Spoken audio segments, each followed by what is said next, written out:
The U.S. government is shut down from debates over the Affordable Care Act, but Kroger stores around the Midwest found a way to appease all their employees, to offer the biggest bang for their buck.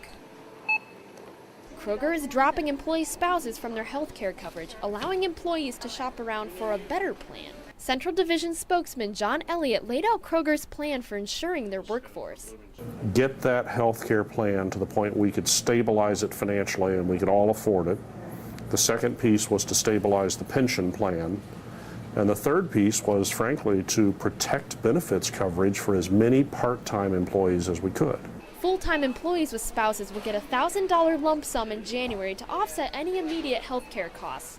But in a college town like Bloomington, not all of Kroger's employees are full-time, which is why the changes are affecting students as well. You know, there are students who are still covered by their parents, but then there are also the older students who are kind of doing this on their own. Jesselyn started working at the Kroger on College Mall Road as just a summer job, but now Kroger is offering benefits to staff working just 20 hours per week. Obamacare says employers must provide benefits to staff working 30 hours or more. I asked Jesselyn if that changed her outlook on her job at Kroger. I mean, actually, yeah, because I was thinking about quitting, but I mean, that's kind of nice. Elliott says it's important to keep good employees in the Kroger community. But also, if we do things to discourage that pipeline of talent that often moves from part-time into full-time and a full career with us, then we're damaging the quality of our own workforce. Until next time, I'm Molly Jirasek, WSOJ News.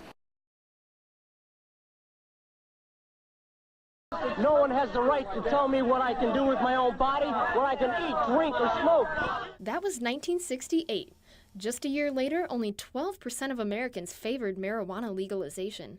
Now, support for legalization is at an all-time high, 58%. That's a 10% jump from last year. Despite the growing acceptance of marijuana use, there's still a sense of taboo surrounding the drug. Oftentimes, smoke shops like these are hidden out of sight, and most people decline comment on the issue, including all 4 smoke shops in Bloomington. Psychology professor Peter Finn says there's a reason people are scared to speak up about the issue.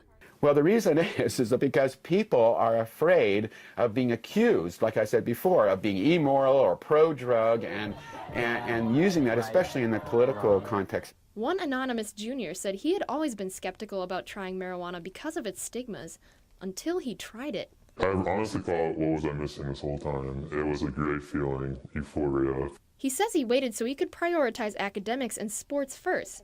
But now he has found ways to use the drug more wisely on a regular basis. So now this is just something that I feel like that it can be done during the week if it's prioritized in the right way. Professor Finn points out that not everyone using marijuana is abusing it. He says people will grow to accept it as people viewed as responsible come out about using it. The more that individuals realize that people across the board, whether they be the president or people who have responsible positions in our society, have a reasonable perspective about it, that this is having it criminal against the law is not a reasonable approach. Ultimately, there are individuals young and old who see the future as being inevitable. People seem to have a very reasonable perspective on things like the legalization of marijuana, gay marriage, things that, are inevitable. I think as our society gets older, you're going to have people that are hiring others who have used it before. So I think as this generation gets older, it won't be looked down upon as much.